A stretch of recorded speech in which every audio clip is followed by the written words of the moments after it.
ನನ್ನ ಮೇಲೆ ವಿಶ್ವಾಸ ಇಟ್ಟು ನನ್ನನ್ನ ಈ ಸ್ಥಾನಕ್ಕೆ ಅವಕಾಶ ಮಾಡಿಕೊಟ್ಟಂತ ಡಿ.ಕೆ. ಶಿವಕುಮಾರ್ ಅವರಿಗೆ, ಪ್ರಮುಖವಾಗಿ ಅವ್ರ ಕುಟುಂಬಕ್ಕೆ, ವಿಶಾಖ ಅವರಿರ್ಬೋದು, ಅವ್ರ ಮಕ್ಕಳಿರ್ಬೋದು, ಎಲ್ಲರಿಗಿಂತ ಮಿಗಿಲಾಗಿ ನಮ್ಮ ನಾಯಕರಾದಂತಹ ಡಿ.ಕೆ. ಸುರೇಶ್ ಇವರೆಲ್ಲ ಸೇರಿ ಒಂದು ಹೊಸ ಜವಾಬ್ದಾರಿಯನ್ನು ನನ್ನ ಮೇಲೆ ಹೊರಿಸಿದ್ದಾರೆ.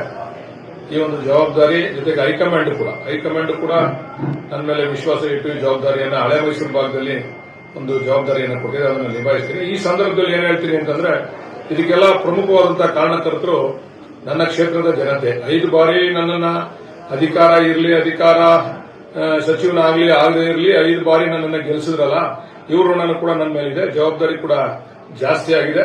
ಈ ಜವಾಬ್ದಾರಿಯನ್ನು ಕೂಡ ನಾನು ಜೊತೆಯಲ್ಲೇ ತೆಗೆದುಕೊಂಡು ಹೋಗ್ತಕ್ಕಂಥ ಕೆಲಸವನ್ನ ಮಾಡ್ತೀನಿ. ಮತ್ತೆ ಎಲ್ಲ ಪ್ರಮುಖವಾಗಿ ನಮ್ಮ ಮಾಗಡಿ ರಂಗನಾಥ ಸ್ವಾಮಿಯ ಆಶೀರ್ವಾದ, ನಮಗೆ ಮನೆ ದೇವರ ನರಸಿಂಹಸ್ವಾಮಿ, ಕಾಲಭೈರವನ ಆಶೀರ್ವಾದದಿಂದ ನಮಗೆ ಸ್ಥಾನ ಸಿಕ್ಕಿದೆ. ಅದನ್ನೆಲ್ಲ ಕೂಡ ಆ ಭಗವಂತ ನಿಭಾಯಿಸಿಕೊಂಡು ಹೋಗ್ತಕ್ಕಂಥ ಶಕ್ತಿ ಕೊಡಲಿ ಅಂತ ಭಗವಂತನೆಲ್ಲ ಪ್ರಾರ್ಥನೆ ಮಾಡ್ತೀನಿ.